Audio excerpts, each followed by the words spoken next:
तो मैं तुम्हारे घर रुकता हूँ, नहीं तो मैं जा रहा हूँ। रुक जा, पूछ ले दो पहले हमें। पूछो जल्दी। काय लली देवयानी के संग में जाए हो नहीं दे? पूछो। पूछ रहे काय जाओगी देवयानी के साथ में? ऐसे पूछो जाता है, शर्माए रही है। नहीं ऐसे पूछो जाता है। पूछो पूछो जल्दी जल्दी पूछो। कहाँ गई? कह रही ठीक है। ठीक है। हाँ। इधर श्री सुखदेव जी महाराज समझा रहे कि राजन, देवयानी का जब विवाह राजा याति के साथ गुरु शुक्राचार्य जी ने किया है, तो साथ में विश्वकर्मा की पुत्री शर्मिष्ठा भी गई है दासी के रूप में। इधर धीरे धीरे दिन व्यतीत हुआ। राजा याति और देवयानी से 2 पुत्र उत्पन्न हुए, यदु और विश्वसु।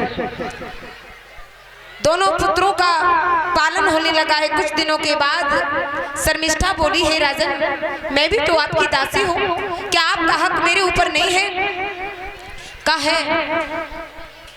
तो दोनों में प्रेम हो गया, जिससे शर्मिष्ठा के गर्भ से भी 3 पुत्रों का जन्म हुआ है, अनु, दुरु और पुरु।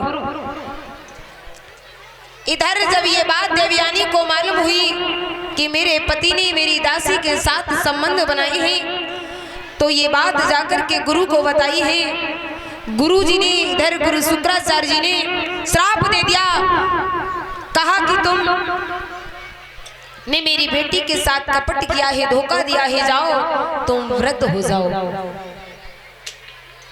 तुम्हारा बुढ़ापा नजदीक आ जाए। आज वृद्ध हो गए हैं, लेकिन जवानी तभी आ सकती है जब कोई तुम्हें अपनी जवानी देगा। जवानी तुम्हारे पास तभी आएगी जब तुम्हें अपनी कोई जवानी देगा, अन्यथा कोई जवानी नहीं आएगी। आज राजा याति के सबसे छोटे पुत्र पुरु ने अपनी जवानी दी है। कुछ दिनों तक राजा याति जवान बनकर रहे हैं। इधर कुछ दिनों के बाद अपने पुत्र की जवानी वापस दे दी है। बोलिए वृंदावन बिहारी लाल की। धीरे धीरे दिन व्यतीत हुआ। इधर यदु नाम से यदुवंश चला है। इसी यदुवंश में बाल गोपाल ठाकुर जी का जन्म हुआ है। इसी यदुवंश में राजा उग्रसेन हुए हैं, जो कि मथुरा के राजा हैं। इनकी रानी का नाम पवन रेखा है। ये एक पतिव्रता नारी है। इसे अपने पति के सिवा कोई पुरुष अच्छा नहीं लगता। किसी भी पुरुष की तारीफ करना अच्छा नहीं लगता, अपने पुरुष की तारीफ अच्छी लगती है। अपने पति को देखना अच्छा लगता है, और किसी को देखना उसे कदापि अच्छा नहीं लगता है। ऐसा ही होना चाहिए माताओं। अपने पति के सिवा किसी और की तारीफ करना कभी मत। बुरा है भला है जैसा भी है, मेरा पति मेरा देवता है। भला है बुरा है जैसा भी है, मेरा पति मेरा देवता है। बहुत सुंदर लाइन लिखी है। तो जैसा भी है मेरा है, तारीफ उसकी करो, ना कि किसी की। उसी को कहते पतिव्रता।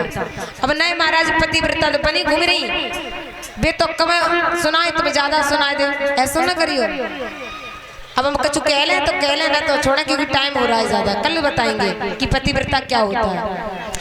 इधर पवन रेखा एक बार अपने पीहर गई है। पीहर जब गई तो मेला देखने गई सखियों के साथ में, श्रृंगार करके जब मेला देखने गई। इधर सखियों का साथ छूट गया। सखियां किसी और मार्ग पर चली गई और पवन रेखा किसी और मार्ग पर चली गई। जब वो किसी और मार्ग पर चली गई तो इधर हुआ ऐसा कि तोमलिक राक्षस ने राजा उग्रसेन का रूप धारण किया, क्योंकि रानी अति सुंदर थी। अति सुंदर होने के कारण इसने राजा उग्रसेन का रूप धारण किया और जाकर आज रानी से प्रेम बस संभोग किया है। रानी ने समझा मेरे राजन है, साथ में प्रेम संभोग हो गया।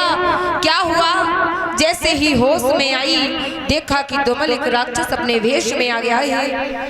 वैसे ही बोली है,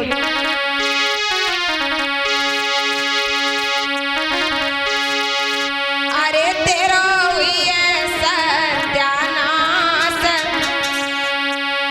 अधर्मी मेरो धर्म बिगाड़ो। अरे तेरा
इधर पवन रेखा रोती बिलखती रह गई। सखियां पास में आई, श्रृंगार पूरा उजड़ा है। सखियां गई और जाकर के पवन रेखा को उसके ससुराल में छोड़ करके आई। धीरे धीरे दिन व्यतीत हुआ। पवन रेखा ने गर्भ धारण किया है और जैसे गर्भ धारण किया 9 मास पूर्ण हुए, एक बालक ने जन्म लिया। और भैया वो बालक कैसा है, जैसे उस बालक ने जन्म लिया आंधियां चलने लगी हैं, घोर वर्षा होने लगी है, बादल में बिजली तड़पने लगी है, लोग बिजली के ऊपर गिरते हैं मगर बिजली स्वयं घायल हो रही है। ऐसा बालक है। ओले पड़ रहे खेतों में, पौधे मुरझा रहे हैं। जब उस बालक का नामकरण संस्कार हुआ तो उसका नाम कंस पड़ा है। कंस का अर्थ है किसी के वंश को बढ़ने ना देना। का अर्थ है काल, सा का अर्थ है विनाशकारी। कंस किसी के वंश को बढ़ने ना देना। अब तो कंस धीरे धीरे कुछ इतना बड़ा हो गया कि बड़े बड़े अत्याचार करने लगा। अब तो इतना बड़ा हो